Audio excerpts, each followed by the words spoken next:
आपको PDF फिर provide करा देंगे। आज हम कैसे भी करके उसको डाल देते हैं। हमको लगा कि PDF चला गया होगा, और हालांकि डाले भी थे, लेकिन वो पुराना PDF रह गया। आगे देखिए क्वेश्चन नंबर 1 कह रहा है, इसमें पढ़िए क्वेश्चन नंबर 1 कह रहा है कि निम्नलिखित में से किस वैज्ञानिक ने यह सिद्ध किया था कि सूर्य के चारों ओर प्रत्येक नक्षत्र दीर्घवृत्त में घूमते हैं, यानी इलिप्टिकल पाथ में घूमने का सिद्धांत किसने दिया था? तो इलिप्टिकल पाथ में घूमने का सिद्धांत सबसे पहले दिया था आपका, इसमें कौन होगा? केपलर। केपलर ने सिद्धांत दिया था। किसने दिया? केपलर का यह सिद्धांत था। इसमें कौन सा हो जाएगा? केपलर। ऑप्शन नंबर इसका हो जाएगा ए, केपलर का सिद्धांत था। देखिए आगे हम लोग इसमें कंटिन्यू करते हैं। ये हमारा कोई मान के चलिए कि ये हमारा सन है, यहाँ सन बना देते हैं, ये सन है। सन जो है इसके चारों ओर कौन घूमते हैं? जितने भी ग्रह हैं, यानी जो प्लेनेट है वो इसके चारों ओर घूमते हैं सर। प्लेनेट, हम इसमें सबसे सिंपल अर्थ ले लेते हैं, ये प्लेनेट हो, प्लेनेट इसके चारों ओर राउंड करते हैं। इसको सबसे पहले बताया था कॉपरनिकस। किसने बोला? कॉपरनिकस। हालांकि सबसे पहला वैज्ञानिक जो था टालमी था, टालमी लोल था। टालमिया क्या बोला था कि सूर्य घूमता है, बकलोल टालमिया। तो बाद में आया कौन? कॉपरनिकस। कॉपरनिकस, कॉपरनिकस ने क्या कहा था कि भैया पृथ्वी घूमती है। इसके बाद आया केपलर। क्या आया? केपलर। केपलर जो था, केपलर ने क्या बताया कि देखिए पृथ्वी तो घूमती है, ये बात सही है कि अर्थ घूमती है, रिजॉल्व करती है, लेकिन ये अर्थ एक दीर्घवृत्त यानी एक अंडा के समान आकृति में घूमती है। ये केपलर का सिद्धांत था। तो क्वेश्चन पूछ रहा है कि किसने सबसे पहले बोला था कि ग्रह जो है वो दीर्घवृत्त पर घूमते हैं? तो दीर्घवृत्त पर घूमते हैं लोग कौन से, किसने बोला? केपलर ने बोला था। समझ में आ गया? कल क्लास नहीं चला था, कल कोई भी क्लास नहीं चला था। बहुत लड़के परेशान है कि सर कल का क्लास छूट गया। नहीं छूटा है, कल क्लास चला ही नहीं था। आगे देखिए अगला क्वेश्चन, इसमें कौन सा? पल्सर क्या होते हैं? पल्सर एक तारा होता है ब्रह्मांड में, एक ऐसा तारा जो बहुत तेजी गति से घूमता है, उसी को पल्सर या क्वेसर कहते हैं। तो ऐसा तारा जो बहुत तेज गति से घूमे उसे क्या कहा जाता है? पल्सर या क्वेसर के नाम से जानते हैं। कह रहा पृथ्वी की ओर जा रहा तारा, भाई पृथ्वी की ओर नहीं जा रहा, वो घूम रहा है वहीं पर, पृथ्वी से दूर जा रहा तारा, और उससे क्या मतलब? तेजी से घूमने वाला तारा। वैसा तारा जो बहुत तेजी गति से राउंड मारता है उसे हम लोग क्या कहते हैं? पल्सर या क्वेसर कहते हैं। Pulsar, Pulsar. ऑप्शन नंबर कौन सा हो जाएगा? सी, पल्सर। बजाज की एक मोटरसाइकिल भी है, बहुत तेजी गति से घूमती है, पल्सर। अगला देखिए, निम्नलिखित में से कौन सा ग्रह के उपग्रह नहीं है? किस ग्रह के पास, कौन सा ऐसा प्लेनेट है जिसके पास कोई भी सैटेलाइट नहीं है? तो बुध और शुक्र के पास कोई भी सैटेलाइट नहीं है। बुध और शुक्र जो है उनके पास किसी भी टाइप का सैटेलाइट अवेलेबल नहीं है। देखिए इसको मिटा दें।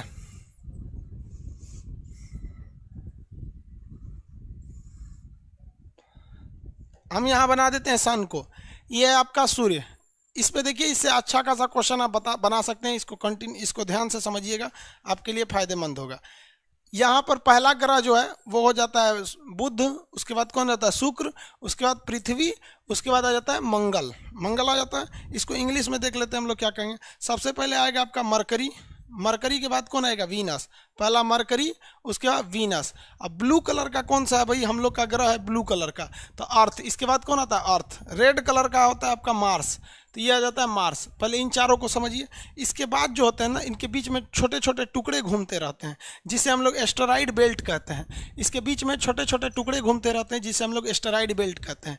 तो इस एस्टेरॉइड बेल्ट के अंदर के 4 जो ग्रह होते हैं उन्हें हम लोग इंटीरियर प्लैनेट या आंतरिक ग्रह के नाम से जानते हैं। इसमें क्वेश्चन देता है, ये पहला वाला जो है मरकरी और ये वीनस, इसके पास किसी भी टाइप का सैटेलाइट नहीं है। हालांकि इसके पास सैटेलाइट थे, ऐसे सैटेलाइट जो इसके चक्कर लगाते हैं, लेकिन सूर्य के करीब होने की वजह से सूर्य के सैटेलाइट को खींच लिया, क्योंकि सैटेलाइट जो होते हैं ना ग्रह से छोटे होते हैं, लेकिन इन ग्रहों को नहीं खींच पाया। तो सॉरी, ये कौन सा हो गया? मरकरी और वीनस के पास अपना सैटेलाइट नहीं है।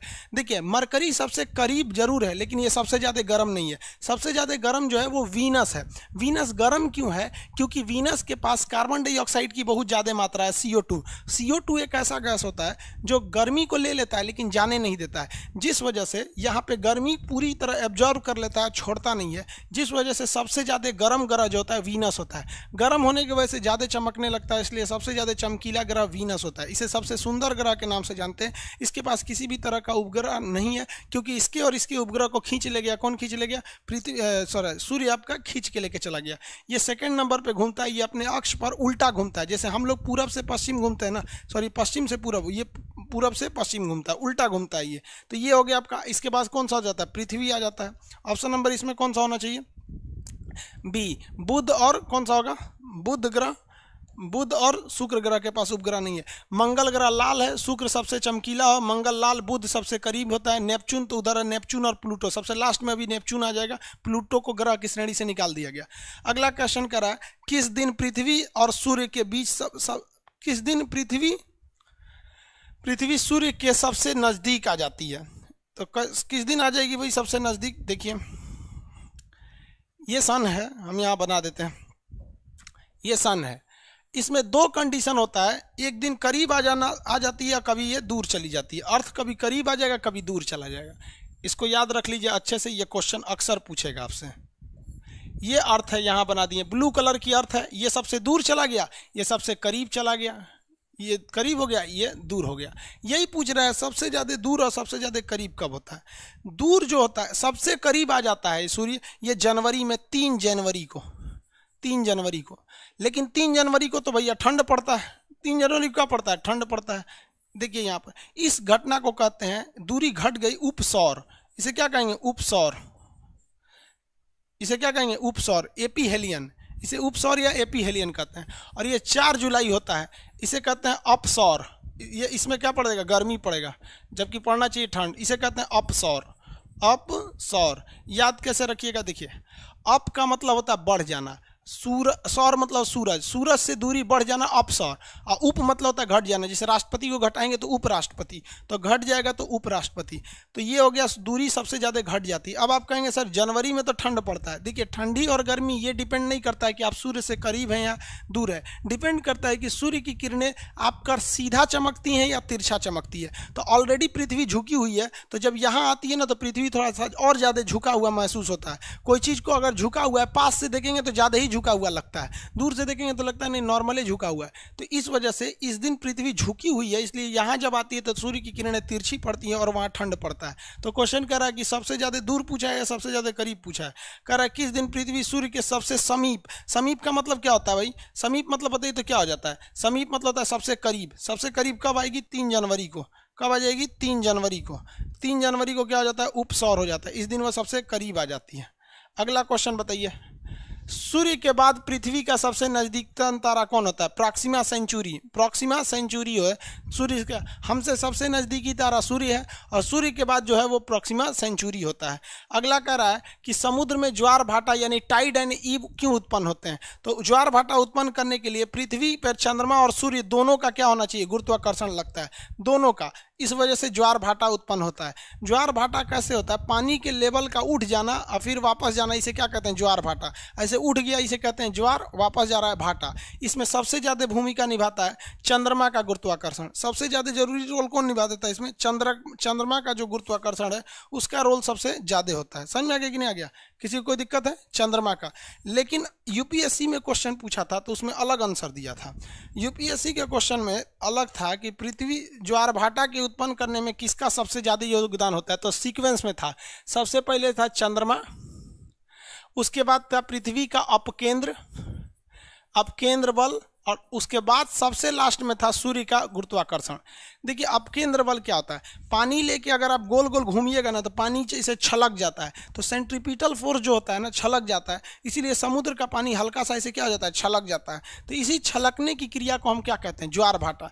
तो ये 3 चीज़ें यूज होती हैं टाइड एंड ईव में। ऐसा नहीं है कि केवल सूर्य या चंद्रमा के गुरुत्वाकर्षण से ज्वार भाटा उत्पन्न होंगे, सब तीनों का योगदान होता है। चौथा नंबर 7वां नंबर क्वेश्चन कह रहा है, इसमें कौन सा होगा, पृथ्वी पर चंद्रमा और सूर्य का गुरुत्वाकर्षण। सुपरनोवा क्या होता है, ब्रह्मांड में विस्फोट करने वाले तारा को हम लोग सुपरनोवा तारा कहते हैं। कौन सा तारा, सुपरनोवा तारा के नाम से जाना जाता है।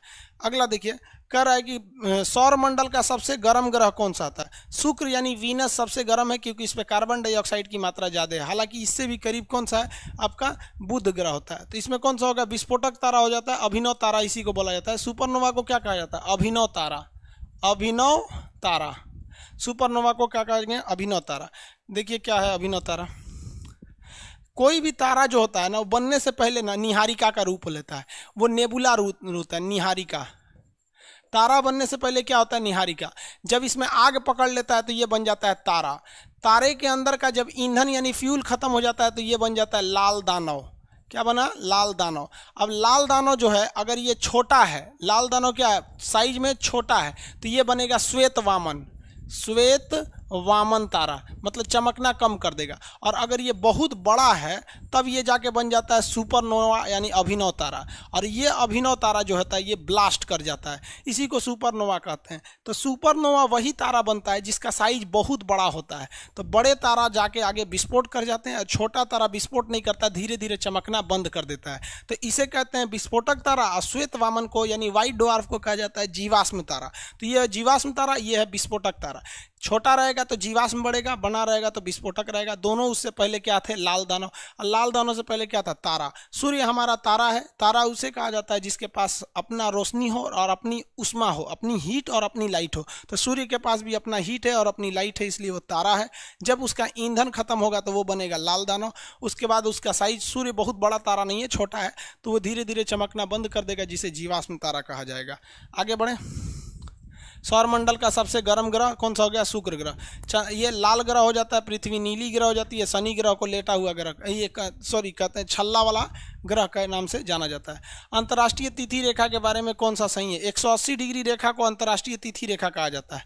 180 डिग्री रेखा को अंतर्राष्ट्रीय तिथि रेखा कहा जाता है। देखिए क्या होगा इसमें, यह देशांतर 180 डिग्री के अनुरूप है। 180 डिग्री रेखा को क्या कहेंगे, अंतर्राष्ट्रीय तिथि रेखा कहेंगे। कह रहे विषुव कब होता है, विषुव को इंग्लिश में कहते हैं इक्विनॉक्स। इक्विनॉक्स कब होता है, जब सूर्य विषुवत रेखा पे आ जाए। जब सूर्य कहाँ चला है, विषुवत रेखा पे आ जाए, तो उसी को कहते हैं इक्विनॉक्स। सूर्य विषुवत रेखा पे आ जाए उसे क्या कहते हैं, इक्विनॉक्स। भूमध्य रेखा पर, भूमध्य रेखा पर आ जाएगा तब। कैसे, देखिए ये पृथ्वी बना दिए यहाँ पर, ये आपका भूमध्य रेखा, और ये आपका कर्क रेखा, और ये मकर रेखा। जब सूर्य कर्क रेखा पर होता है ना, कर्क रेखा पर, तो ये रेखा का नाम है कर्क रेखा, 23.5 डिग्री नॉर्थ में है। और नीचे वाला है मकर रेखा यानी ट्रॉपिक ऑफ कैप्रिकॉर्न, मकर रेखा, ये 23.5 डिग्री साउथ में है, साउथ में। और ये 0 डिग्री है, इसे कहते हैं विषुवत रेखा या भूमध्य रेखा, ये 0 डिग्री है। सूर्य यहाँ पर जाता है। अब देखिए इंडिया यहाँ पर है, बीचों बीच में है सूर्य, कर्क रेखा इंडिया के बीचों बीच में। याद कैसे रखिएगा, गर्मी, जब भारत में जब गर्मी पड़ेगी तो समझिएगा सूर्य कहाँ है, कर्क रेखा पर है। तो भारत में सबसे भयानक गर्मी 21 जून को, तो कर्क रेखा पर चला जाता है 21 जून को। अब यहाँ सूर्य चला गया तो भारत से एकदम दूर चला गया, तो भारत में ठंडी पड़ेगी, तो ये हो जाता है 22 दिसंबर को। और अगर यहाँ पर आ गया तो आप बताइए ना, भारत से न ज़्यादा गर्मी पड़ेगा न ज़्यादा ठंडा पड़ेगा। तो ऐसा टाइम पे विषुवत रेखा पे आता है, न ज़्यादा गर्मी न ज़्यादा ठंडा। तो ये महीना होता है मार्च का, न गर्मी न ठंडा। और ये महीना होता है सितंबर का, न 23 सितंबर और 22 मार्च, 21 से 22 मार्च। तो इसी दिन को जब सूर्य विषुवत रेखा पर होता है तो बराबर गर्मी इस साइड भी, बराबर गर्मी भी इस साइड भी, इसलिए इक्वल से इसे कहते हैं इक्विनॉक्स। हिंदी में कहते हैं विषुव, क्योंकि वह विषुवत रेखा पर आ गया है, इसलिए इसे क्या कहेंगे, विषुव। ऑप्शन नंबर कौन सा होगा इसमें, मकर रेखा पर। अगला क्वेश्चन कह रहा है कंटूर रेखा वह काल्पनिक रेखा था, ऊंचाई को मिलाने वाली रेखा को कंटूर रेखा कहते हैं। इसी को हम लोग डेटम लाइन भी कहते हैं, डेटम लाइन, कंटूर रेखा या डेटम लाइन। कंटूर रेखा कहिए या फिर डेटम लाइन कहिए, कंटूर रेखा या डेटम लाइन। अगला कह रहा है जीवाश्म विज्ञान किसका अध्ययन कहलाता है, फॉसिल का अध्ययन कहलाता है। जीवाश्म किसे कहते हैं, जिसका शरीर मर गल गया है, जैसे डायनासोर की हड्डी, कोयला किसकी हड्डी से बना है, उसे हम लोग क्या कहते हैं, जीवाश्म। उसमें फॉसिल्स का अध्ययन किया जाता है। अगला कह रहा है कि वायुमंडल की प्रक्रिया का अध्ययन को क्या कहते हैं। वायुमंडल जिसमें कहते हैं उसमें क्लाइमेटोलॉजी कहते हैं या मौसम विज्ञान के नाम से जानते हैं। अगला, वायुमंडल में दैनिक मौसम में परिवर्तन किसके कारण होते हैं। वायुमंडल में दैनिक परिवर्तन क्षोभ मंडल या ट्रोपोस्फीयर के कारण होते हैं। इसको समझिए, क्षोभ मंडल या ट्रोपोस्फीयर, क्षोभ मंडल या ट्रोपोस्फीयर। देखिए क्षोभ मंडल या ट्रोपोस्फीयर की खासियत क्या है, ये पृथ्वी है, अर्थ है। इस अर्थ के पास जो फर्स्ट लेयर है, इस फर्स्ट लेयर को कहते हैं क्षोभ मंडल। इसे क्या कहेंगे, क्षोभ मंडल। इंग्लिश वाले इसे कहते हैं ट्रोपोस्फीयर। इसमें जितनी भी मौसम संबंधी घटना होगी सब इसी में होगी। इसी में आपका टेम्परेचर बढ़ेगा घटेगा, इसी में आपका आंधी तूफान आएगा, जितना भी मौसम संबंधी घटना होती है सब इसी में होता है। इसलिए पायलट जहाज को उड़ाता है सीधे भाग जाता है ऊपर। पायलट कहाँ भाग जाता है? समताप मंडल में। तो ये वाला एरिया होता है समताप, इसे कहा जाता है इंग्लिश में स्ट्रेटोस्फीयर। स्ट्राटोस्फीयर। हवाई जहाज कहाँ उड़ाया जाता है? स्ट्रेटोस्फीयर में। ओजोन यानी O3 कहाँ पाया जाता है? स्ट्रेटोस्फीयर में। इसमें टेम्परेचर घटता बढ़ता नहीं है। इसके ऊपर पाया जाता है मध्य मंडल, इसे मीजोस्फीयर कहते हैं, ये सबसे ठंडा है। इसके ऊपर पाया जाता है आयन मंडल, आइनोस्फीयर, इसमें रेडियो तरंगे वापस आती हैं। ये होता है एक्सोस्फीयर, सबसे ज़्यादा गर्म है, इसका हीट सबसे ज़्यादा है। तो क्वेश्चन पूछ रहा है मौसम कहाँ बदलते हैं? क्षोभ मंडल में। हम लोग कहाँ रहते हैं? क्षोभ मंडल में। हेलीकॉप्टर क्षोभ मंडल में, लेकिन हवाई जहाज कहाँ चला जाता है? समताप मंडल में चला जाता है। ऑप्शन बताएंगे इसमें कौन सा होगा? वायुमंडल। दैनिक जीवन में मौसम परिवर्तन कहाँ देखने को मिलेगा आपको? मौसम परिवर्तन क्षोभ मंडल में। सबसे ठंडा मध्य मंडल, रेडियो तरंगे आयन मंडल, समताप मंडल में आपका हवाई जहाज वगैरह होते हैं। अगला, वायुमंडल में आर्द्रता को किससे नापते हैं? आर्द्रता का मतलब होता है नमी। आर्द्रता का मतलब क्या होता है? नमी, जो चिपचिपापन होता है नमी। नमी को हम लोग हाइग्रोमीटर से नापते हैं। किससे नापेंगे? हाइग्रोमीटर से। ओजोन परत बता सकते हैं, ये वायुमंडल के किस परत में पाई जाती है? लिथोस्फीयर। लिथोस्फीयर तो जमीन पे होता है। स्ट्रेटोस्फीयर पे पाया जाएगा, जिसे हम लोग क्या कहते हैं? समताप मंडल। क्या कहेंगे? समताप मंडल। कौन से मंडल में पाया जाएगा? समताप मंडल में। हो गया, समताप मंडल में। आगे बढ़े, समताप मंडल में। अगला, भारतीय मानक समय रेखा और ग्रीनविच में कितने डिग्री का अंतर है? 5.5 घंटा का। 5.5 घंटा का अंतर है। क्या चीज़ ऐसे अंतर कैसे निकलता है 5.5 घंटा का? देखिए, पूरा जो पृथ्वी है ना, ये पूरा पृथ्वी कितना डिग्री है? 360 डिग्री है। अब ये जो ग्रीनविच मतलब होता है ना, ये 0 डिग्री पे है। ग्रीनविच कितने डिग्री पे है? 0 डिग्री पर।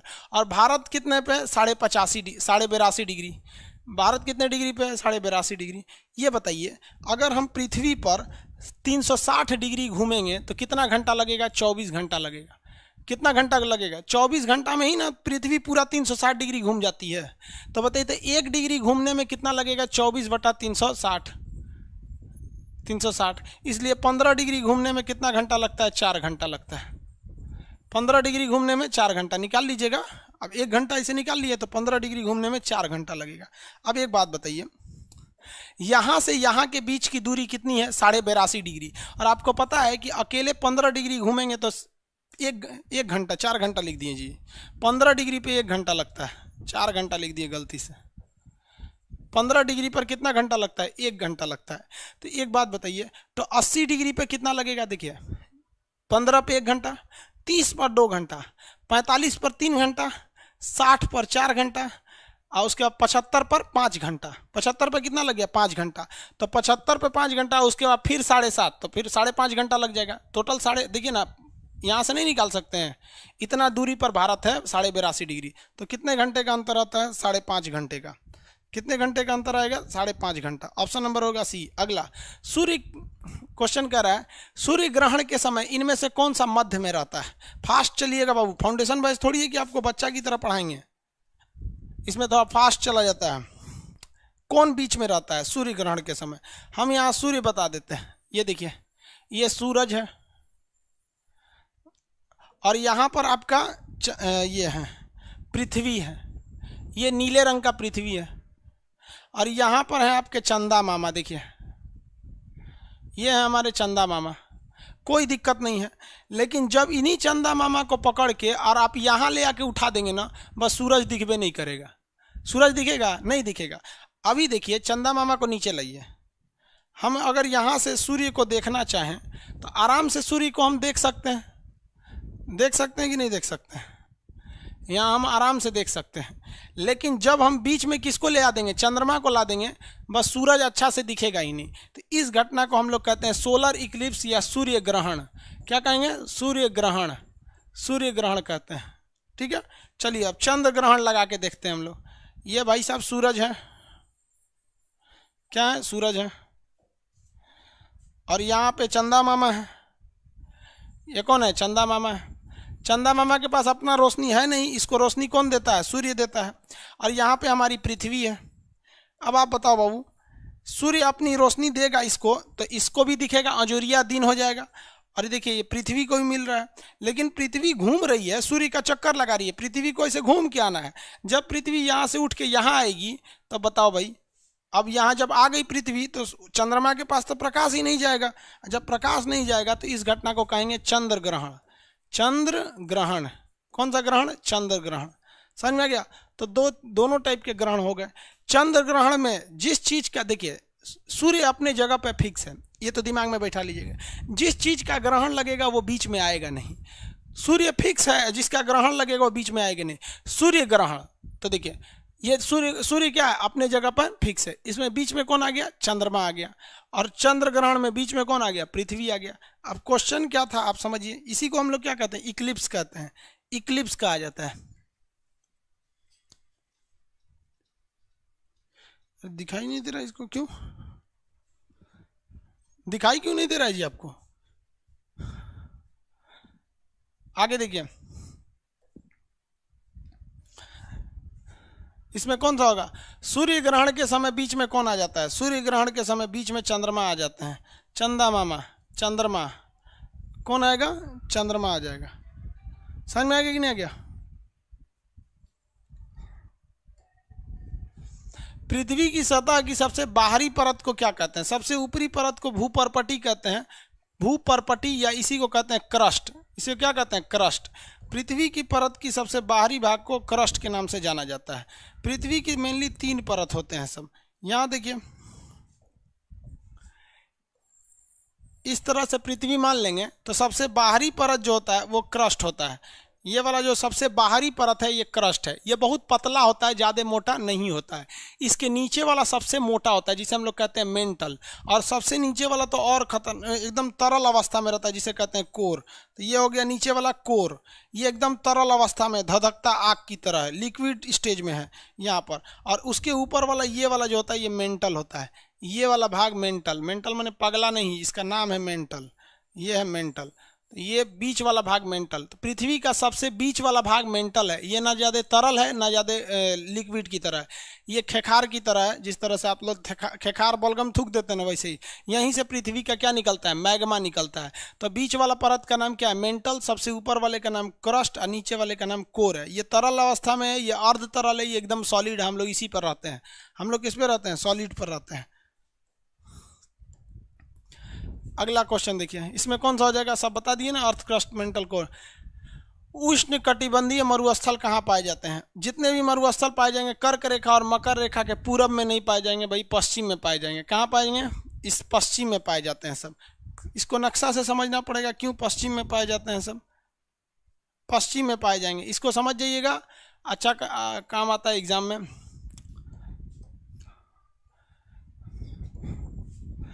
देखिए सबसे ज़्यादा जो गर्मी पड़ती है वो एक्चुअल में सबसे ज़्यादा गर्मी विषुवत रेखा के पास पड़ती है। लेकिन विषुवत रेखा के पास इतना ना गर्मी पड़ जाता है कि यहाँ की समुद्र की जो जल है वो भाप बन के पानी बन जाता है, उड़ जाता है, बादल बरस जाता है। इसलिए यहाँ मरुस्थल देखने को नहीं मिलता है। मरुस्थल कहाँ देखने को मिलेगा? कर्क रेखा पर, ये वाली रेखा पर, ये कर्क रेखा पर। और कहाँ पर? मकर रेखा पर, क्योंकि यहाँ सूर्य जाता है गर्म करके चला जाता है। अब इसमें भी देखेंगे मरुस्थल ना तो पश्चिम साइड में पाया जाएगा, चाहे यहाँ एरिजोना का मरुस्थल हो या फिर यहाँ पर आपका इसका सॉरी दक्षिण अमेरिका का यहाँ मरुस्थल हो, चाहे वो पेंटागोनिया हो या फिर एरिजोना हो, यहाँ पे सहारा मरुस्थल हो, ये भी पश्चिम साइड में हो, यहाँ पे नामीबिया का मरुस्थल हो, यहाँ पे थार का मरुस्थल हो, यहाँ पर सैंडी विक्टोरिया गिब्सन मरुस्थल हो, सब पश्चिम में पाया जाता है। पश्चिम में पाने का रीजन क्या है? देखिए मरुस्थल यानी डेजर्ट तभी बनेगा जब वहाँ बारिश ना हो, और बारिश होने के लिए गर्मी जरूरी है, तभी पानी भाप बनकर उठेगा। तो यहाँ गर्मी ही नहीं पड़ने देता है। क्यों नहीं पड़ने देता है? समझिए, यहाँ ठंडी जलधारा है जिसका नाम है पेरू की जलधारा, यहाँ एक ठंडी जलधारा है जिसका नाम है कैलिफोर्निया की जलधारा, यहाँ एक ठंडी जलधारा है केनारी की धारा, यहाँ ठंडी जलधारा है बेंगुला की धारा, यहाँ सोमेरू की धारा, यहाँ पश्चिमी ऑस्ट्रेलिया की धारा। ये ठंडी जलधाराएं यहाँ पर गर्मी पैदा ही नहीं होने देती हैं जिससे कि भाप बने और बारिश हो। तो कभी भी मरुस्थल जो होता है वो हमेशा देखेंगे तो वो मरुस्थल महाद्वीपों के पश्चिमी भाग में ही पाया जाता है। नक्शा आप लोग पढ़ रहे होंगे या ज्योग्राफी पढ़ेंगे तो डिटेल से बताएंगे इस चीज़ को। ये तो रिफ्रेशमेंट के लिए रहता है कि आप एग्जाम पे जा रहे हैं, एक बार रिफ्रेश करके चले जाएंगे। तो कहाँ पाया जाएगा? पश्चिमी भाग में पाया जाएगा, पूर्वी भाग में नहीं पाया जाएगा। हिमालय पर्वत कैसा है? जितने भी नए नए पर्वत होते हैं सब मोड़दार पर्वत है। जितने भी नए पर्वत हैं सब के सब कैसे पर्वत हैं? मोड़दार पर्वत होते हैं, यानी फोल्डेड माउंटेन है। हिमालय एक टाइप का फोल्डेड माउंटेन है। हिमालय एक टाइप का फोल्डेड माउंटेन है। अगला क्वेश्चन, निम्नलिखित में से कौन सा एक प्रकार का ग्रीन हाउस गैस नहीं है? ग्रीन हाउस का मतलब होता है वैसी गैस जो उमस पैदा कर दे, मतलब एकदम चुनचुनी पैदा कर देती है, उसे कहते हैं ग्रीन हाउस। सबसे ज़्यादा उमस पैदा करता है जलवाष्प, भाप रहेगा। देखिएगा जिस दिन बादल रहेगा ना, जलवाष्प मतलब बादल, जिस दिन बादल रहेगा बड़ी गर्मी पड़ेगा। नाइट्रोजन ऑक्साइड ये भी है, कार्बन मोनोऑक्साइड नहीं है। कार्बन मोनोऑक्साइड ग्रीन हाउस नहीं है, ये एक जहरीली गैस है, इससे गर्मी नहीं होगा, एक के बाद मरिए जाएंगे। तो कार्बन मोनोऑक्साइड कौन सा हो जाएगा? कार्बन मोनोऑक्साइड हो गया। अगला, बलुआ पत्थर कैसा है? बलुआ पत्थर एक सेडिमेंट्री रॉक में आता है, अवसादी चट्टान में आता है। जबकि ग्रेनाइट वगैरह किस में आते हैं? सब ये आपका ग्रेनाइट, गेब्रो, ये आग्नेय चट्टान में आता है। और मार्बल वगैरह रूपांतरित यानी मेटामॉर्फिक रॉक्स में आते हैं। ग्रांड कैनियन क्या है? देखिए, ग्रांड मतलब होता है बहुत बड़ा, और कैनियन मतलब होता है गड्ढा। बहुत बड़ा गड्ढा कौन बनाता है? तो कोलोराडो नदी बनाती है। कोलोराडो नदी, अमेरिका की एक कोलोराडो नदी है, वो बहुत बड़ा गड्ढा का निर्माण करती है। वो दुनिया का सबसे बड़ा गड्ढा बना दी है, जिसे हम लोग कहते हैं grand canyon. Grand canyon actually में है कहाँ पर? तो ग्रांड कैनियन कहाँ पर है भाई? ग्रांड कैनियन अमेरिका में है। और किस नदी द्वारा बनाया गया है? कोलोराडो नदी द्वारा बनाया गया है। देख लीजिए, ग्रांड कैनियन यहाँ दिखा देते हैं आपको। इतना बड़ा गड्ढा है ना जिसका कोई हद नहीं। लोग वहाँ घूमने जाते हैं, गिर जाएंगे तो मरिए जाएंगे उगड़ा हवा में। इतना भयानक भयानक गड्ढा है। इस गड्ढे का निर्माण कौन किया है? कोलोराडो नदी की है। कौन सी नदी? कोलोराडो नदी। किस राज्य में? अमेरिका में। अमेरिका के कहाँ पर? तो कैलिफोर्निया में। अमेरिका के कैलिफोर्निया में। देख लीजिए गड़ा हवा कहाँ गया। यही गढ़ावा पूछ रहा है कि गढ़ावा क्या है। कभी कभी तो पूछता है ग्रांड कैनियन क्या है, तो गढ़ा है। देख रहे हैं नदियाँ, देखिए निचवा है दे। सोच रहा है मैं तो निको गिरेगा तो हचाक से एक के बार अंदर चल जाएगा ये। इसी गढ़ा को क्या कहते हैं? Grand canyon. ये गढ़ा क्या नाम है? Grand canyon. इस गढ़ा को किसने बनाया है? तो कोलोराडो नदी ने बनाया है। कहाँ पर? तो कैलिफोर्निया में। देखिए यहाँ पर है कैलिफोर्निया, यहीं पर वो गड्ढा बनाया गया कोलोराडो नदी द्वारा। इस गड्ढा को क्या कहते हैं? Grand canyon. दुनिया का सबसे बड़ा कैनियन है। सीधी खड़ी ढाल को हम लोग क्या कहते हैं? कैनियन के नाम से जानते हैं। कैनियन समझ में आ गया? गिरेगा तो कोनो बचबे नहीं करेगा। नदियाँ जब जवान थी ना तो इसको काट दिया, अभी तो नदियाँ बुढ़ा गई है। समझ में आया? अरे हटो यार, ग्रांड कैनियन हो गया। किस नदी द्वारा है? कोलोराडो नदी, अमेरिका में बनाया गया है। इसको मिलाइए 1 को 2 से। कह रहा है कि नदी मिलाइए। तो जब कभी भी आपको इस तरह से मिलाने वाला आए ना, तो आप उसको पहले मिलाया कीजिए जिसको आप 100% जानते हैं। दिख नहीं रहा है क्या? इसमें क्लियर दिख रहा है ना? देखिए, जिसको आप क्लियर जानते हैं, जैसे आप सब लोग पेरिस जानते होंगे, सियन नदी के किनारे। पेरिस किस नदी के किनारे? सीन नदी के किनारे। तो ये, और चलो भाई, सीन नदी के किनारे है। ये तो आप मार देंगे आप लोग, कोई दिक्कत नहीं होगा इसमें। अब आपको देखेंगे यहाँ पर वाशिंगटन भी आपको पता होगा किस नदी के किनारे है? पोटोमेक नदी के किनारे है। बुडापेस्ट डेन्यूब नदी के किनारे है। जर्मनी का अगर आप देखेंगे तो राइन नदी है, ये रॉटरडम के पास है। तो ये हो गई नदियाँ आपकी, समझ में आ गया? जिसमें आपको सबसे ज़्यादा फेमस होगा पेरिस, सियन नदी के किनारे। पेरिस सियन नदी के किनारे। निम्नलिखित में से कौन सा बांध विश्व का सबसे ऊंचा बांध, उच्चतम गुरुत्वीय बांध है? भाखड़ा नांगल। भाखड़ा नांगल बांध दुनिया का सबसे ऊंचा ग्रेविटी बांध है। ग्रेविटी बांध की डिजाइनिंग अलग होती है। हालांकि भारत का सबसे ऊंचा बांध जो है वो आपका टिहरी बांध है। टिहरी बांध जो है, टिहरी बांध की जो ऊंचाई है 255 मीटर है। अब जो भाखड़ा नांगल बांध है इसकी ऊंचाई 225 है, लेकिन कैटेगरी अलग है। ये एक तरह का गुरुत्वीय बांध है। गुरुत्वीय बांध में ज़्यादा फाटक नहीं होते हैं, कम ही फाटक बनाए जाते हैं। अगला क्वेश्चन, पृथ्वी तल के नीचे के पिघले हुए, पिछले लिख दिया है, पिघले हुए चट्टान को क्या कहा जाता है? मैग्मा कहा जाता है। वही तो ज्वालामुखी से निकलता है। जब ठंडा हो जाता है उसे क्या कहते हैं, लावा। और लावा ठंडा हो गया तो उसी को क्या कहेंगे, बेसाल्ट चट्टान। मैग्मा निकल के ठंडा होता है, लावा के ठंडा होने से बनता है बेसाल्ट चट्टान, और बेसाल्ट चट्टान के घिसने से बनती है आपकी काली मिट्टी। समझा गया कि नहीं, काली मिट्टी। मैग्मा निकला, ठंडा हुआ लावा, लावा के बाद बेसाल्ट, बेसाल्ट के ठंडा होने से घिसने से काली मिट्टी, और काली मिट्टी पर क्या चीज़ ज़्यादा होता है, कपास। अगला, पृथ्वी का अधिकांश सक्रिय ज्वालामुखी कहाँ है? सबसे ज्यादा ज्वालामुखी प्रशांत महासागर में हमेशा फूटते रहते हैं, भड़ाम भड़ाम, इसलिए उसे फायर, रिंग ऑफ फायर कहा जाता है। Ring of fire, ring of fire.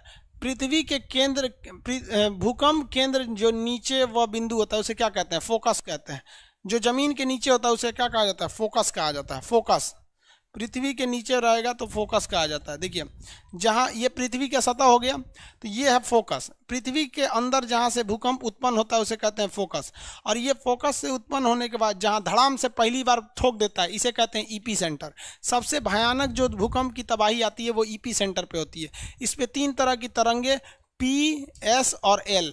P तरंगे खतरनाक नहीं होती हैं क्योंकि बहुत स्पीड से आती हैं, चली जाती हैं। एल तरंगे लुसुर लुसुर आती हैं लेकिन झकझोर के सारी तरह की बिल्डिंग्स वगैरह गिरा के चली जाती हैं। तो ये जमीन के अंदर पूछ रहा था ना, पृथ्वी के नीचे, तो पृथ्वी के नीचे कौन सा होता है भाई, तो फोकस होते हैं सब। समझ में आ गया। और जमीन के सतह पे कहता तो ईपी सेंटर, अभी से अभी केंद्र कहलाता। अगला, पृथ्वी का सबसे ऊंचा ज्वालामुखी कोटोपैक्सी, इक्वाडोर में स्थित है कोटोपैक्सी। कौन सा है, कोटोपैक्सी। फ्यूजियामा फ्यूजिसान जापान में है, एटना इटली में है, किलिमंजारो तंजानिया में है। इसमें आंसर कौन सा हो जाएगा, कोटोपैक्सी सबसे ऊंचा ज्वालामुखी है। कोटोपैक्सी सबसे ऊंचा ज्वालामुखी। किसी को कोई दिक्कत नहीं? 30 हो गया, 30 के बाद 31 ऊपर होगा।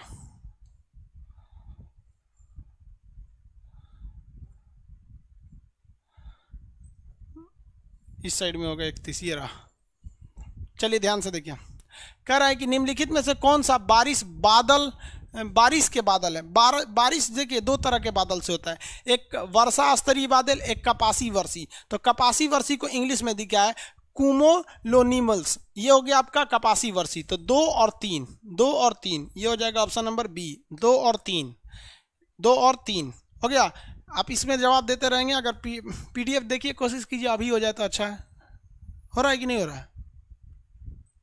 अभी हो जाए तो अच्छा है, लेकिन कैसे भी कर दीजिएगा। पीडीएफ में एक सिस्टम, या बहुत जल्दी आपका एप्लीकेशन अपडेट आने वाला है।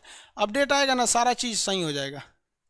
चलिए अगला देखिए, कह रहा है कि इसमें हवाओं को मिलाइए। कौन हवा कहाँ पे बहती है? तो ऑस्ट्रेलिया में कौन सी हवा बहती है? तूफान। ऑस्ट्रेलिया में विली विली बहती है। चीन में टाइफून बहता है। फ्रांस में मिस्ट्रल।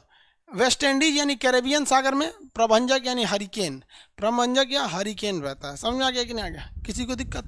ऑप्शन नंबर इसमें खोज के मारिएगा, ऑप्शन का क्या जरूरत है। ज्वारीय वन क्या होता है? ज्वारीय वन उसे कहते हैं जो समुद्र के किनारे होते हैं। समुद्र के किनारे निकलने वाले वन को ज्वारीय वन कहते हैं, जिसका सबसे बड़ा एग्जाम्पल तो मैग्रोव वन होता है। भारत में सबसे बड़ा मैग्रोव वन है सुंदर वन। भारत में सबसे बड़ा वन है मैग्रोव वन है सुंदर वन। इसे हम लोग क्या कहते हैं? ज्वारीय वन के नाम से जानते हैं। सदाबहार वन जहां बारिश ज़्यादा होता है विषुवत रेखा पर। मानसूनी वन भारत में पाए जाते हैं जो किसी खास मौसम में उगते हैं, उसे मानसूनी वन। शंकुधारी या कोणधारी ये पर्वत पर पाए जाते हैं जो इस टाइप में होते हैं, क्रिसमस ट्री टाइप के। अगला, डोलड्रम पेट्टी कहाँ पाई जाती है? डोलड्रम जो होता है भूमध्य रेखा के पास पाया जाता है। डोलड्रम भूमध्य रेखा के पास। डोलड्रम देखिए क्या होता है। डोलड्रम उस एरिया को कहते हैं जहाँ तूफान वगैरह नहीं आता है, उसे क्या कहते हैं? डोलड्रम कहते हैं। ये भूमध्य रेखा है। सूर्य यहाँ पर इतना ना ज़्यादा चमकता है कि यहाँ हवाएं गर्म हो जाती हैं, और गर्म हवाएं आपको पता है सीधे नहीं चलती हैं, ऊपर उठ जाती हैं। अब आंधी किसे कहेंगे? अगर हवा ऐसे खड़ी है उठ के चल गई तो उसे आंधी थोड़े कहेंगे। आपके घर में कोई चीज़ को उबालिएगा ना, पतीली में कोई चीज़, तो ऊपर उठ जाता है तो आंधी थोड़ी है, आंधी ऐसे चलती है। तो विषुवत रेखा के पास हवाएं ऐसे चल ही नहीं पाती हैं क्योंकि सूर्य उनको गर्म कर देता है, वो ऊपर उठ जाती हैं। तो विषुवत रेखा से 5 डिग्री ऊपर और 5 डिग्री नीचे, 5 डिग्री ऊपर और 5 डिग्री नीचे, इस एरिया को हम लोग कहते हैं शांत क्षेत्र। शांत क्षेत्र को भूगोल में कहा जाता है डोलड्रम। कह रहा है डोलड्रम कहाँ पाया जाएगा? तो विषुवत रेखा के पास। डोलड्रम कहाँ पाया जाएगा? विषुवत रेखा के पास। विषुवत रेखा को ही हम लोग इक्वेटर या भूमध्य रेखा कहते हैं। इक्वेटर या भूमध्य रेखा कहता है। अगला क्वेश्चन, दक्षिणी अमेरिका में शीतोष्ण चारागाह घास को क्या कहा जाता है? तो इसको कई अलग अलग नाम से जाना जाता है, एक ही बार में चारागाह देख लीजिए। दक्षिणी अमेरिका के कह रहा है कि घास को क्या कहा जाएगा? तो दक्षिणी अमेरिका के शीतोष्ण घास को हम लोग पंपास कहते हैं। क्या कहेंगे? पंपास। देखिए पंपास घास होता है, ये अर्जेंटीना में पंपास पाया जाता है और उत्तरी अमेरिका में प्रेयरी पाया जाता है। ये हो गया आपका पंपास। तो ऑप्शन नंबर कौन सा हो जाएगा? पंपास। शीतोष्ण घास उसे कहते हैं जो मकर रेखा और कर्क रेखा के अंदर नहीं आते हैं, इनके बाहर पाए जाते हैं। इसके बाहर वाला घास भी शीतोष्ण, इसके बाहर वाला भी घास शीतोष्ण, बीच में जो पाया जाएगा उष्ण। तो कह रहा है कि ऐसा शीतोष्ण यानी ये या ये जो दक्षिणी अमेरिका में है, तो दक्षिणी अमेरिका का शीतोष्ण कौन सा हो जाएगा? पंपास। हालांकि यहाँ कंपाज पाया जाता है, यहाँ लानोज पाया जाता है, लेकिन ये शीतोष्ण नहीं है, ये क्या है? उष्ण है। उष्ण घास गर्म क्षेत्र में पाया जाता है और शीतोष्ण घास मीडियम क्षेत्र में पाया जाता है। ऑप्शन नंबर कौन सा होगा इसमें? पंपास। कह रहा है एल नीनो कहाँ प्रकट होता है? एल नीनो प्रशांत महासागर में प्रकट होता है। एल नीनो कहाँ? प्रशांत महासागर में। देखिए एल नीनो जिस वर्ष आएगा ना, एल नीनो है, जिस समय आएगा तो वर्षा बहुत कम होगा, वर्षा की मात्रा को घटा देता है। तो कहेगा कि ये प्रकट कहाँ से होता है? तो प्रशांत महासागर में। और हिंद महासागर में क्या दिखाता है? अपना प्रभाव दिखाता है। जिस वर्ष एल नीनो आएगा उस वर्ष भारत में वर्षा बहुत कम होती है और जिस वक्त ला नीना आएगा उस समय वर्षा बहुत ज़्यादा हो जाती है। तो इसमें प्रशांत महासागर से उत्पन्न होता है।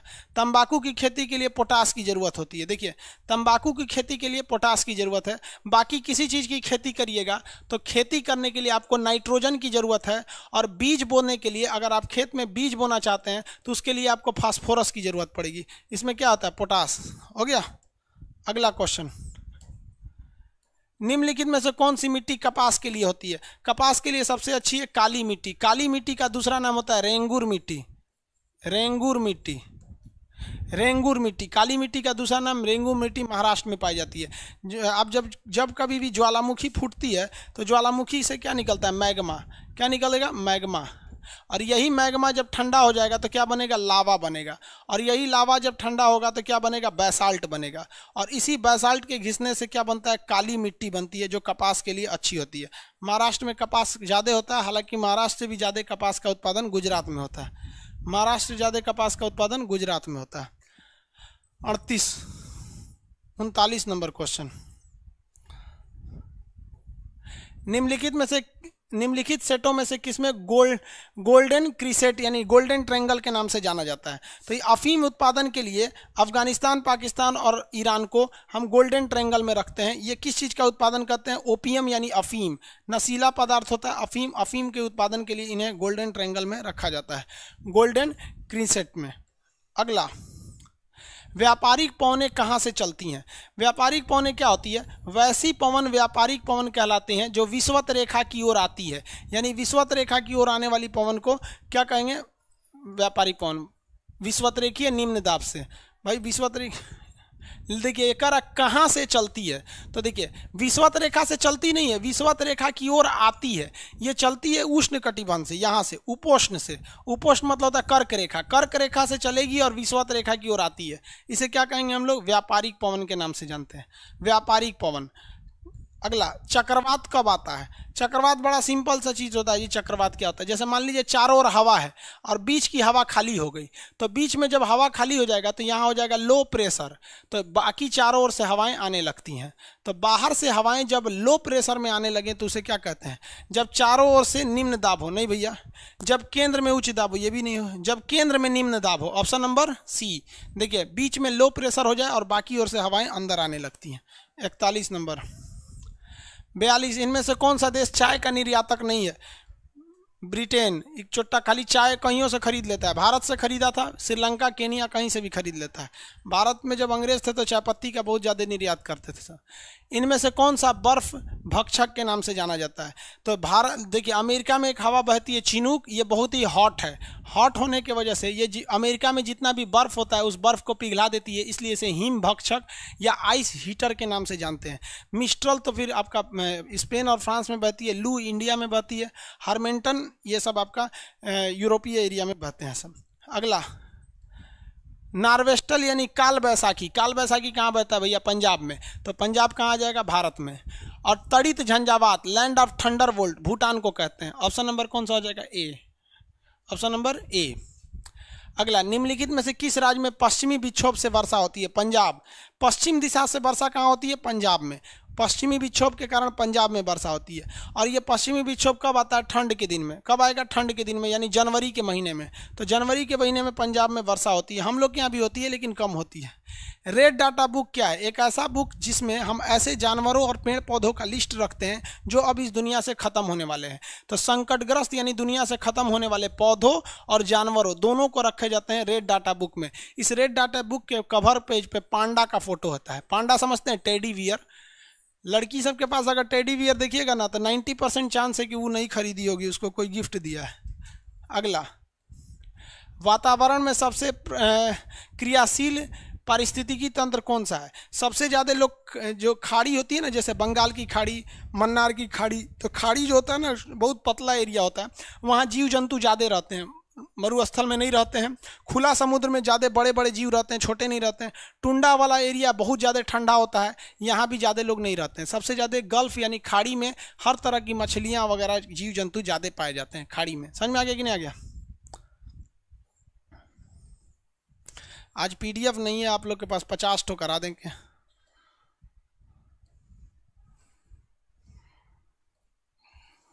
पृथ्वी का विशालतम पारिस्थितिकी कौन सा होता है? बायोम। पृथ्वी का सबसे विशालतम पारिस्थितिकी क्या होता है? बायोम होता है। ये सब नहीं होते हैं सब, इसको समझा देते हैं। पृथ्वी का सबसे विशालतम पारिस्थितिकी क्या होता है? बायोम होता है। देखिए बाबू, ये है, मान लीजिए यहाँ कोई घर है, ये छोटुआ है, यहाँ छोटिया, ये पानी लगा हुआ है और ऊपर कौवा उड़ रहा है। तो आप बताइए बाबू, इसे हम लोग कहेंगे स्थल मंडल। स्थल मंडल। और इसको क्या कहते हैं लोग? जल मंडल। जहाँ पानी है जल मंडल, और जहाँ हवा है उसे क्या कहते हैं? वायुमंडल। एक काम करते हैं, हम एक ऐसा एरिया सोचते हैं जिसमें ये तीनों चीज़ हो। देखिए इस सर्किल में ये तीनों चीज़ आ गया है, पानी भी है, हवा भी है, जीव भी है, स्थल भी है। तो इसे कहते हैं जीव मंडल। इसे क्या कहेंगे? जीव मंडल। और इसी जीव मंडल का बहुत बड़ा रूप जो होता है उसे क्या कहते हैं? बायोम कहते हैं। क्या कहेंगे? बायोम या जीवोम कहेंगे। तो ये हो जाएगा आपका बायोम। इसी को हिंदी में क्या कहते हैं? जीवोम कहते हैं। ये बहुत बड़ा एरिया होता है, जीवोम या बायोम कहते हैं। ऑप्शन नंबर कौन सा होगा? ए। पारिस्थितिकी तंत्र में निर्माण में कौन मदद करता है?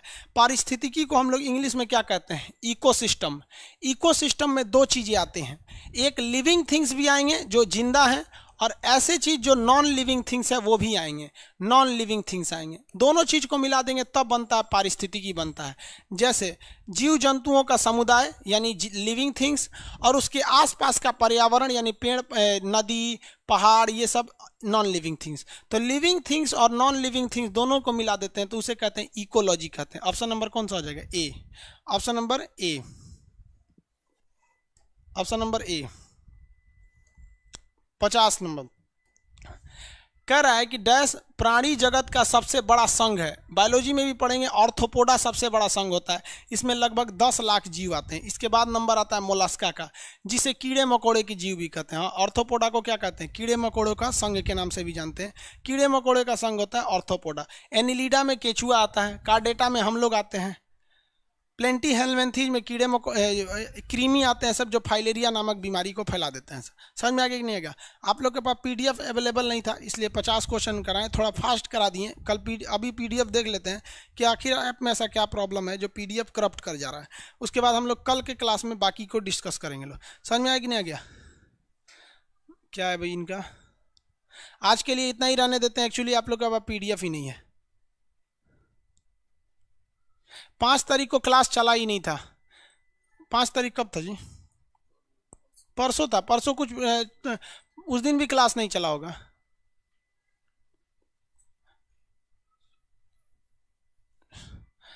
सर सूर्य अभी किस स्टेज में है?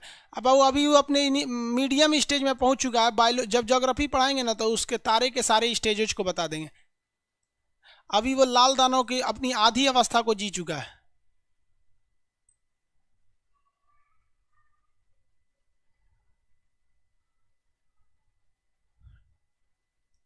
हाँ वो पीडीएफ 5 बार दोबारा आ गया है मटेरियल में जीके का, इसी को सुधारना है। अभी सुधरवा देते हैं।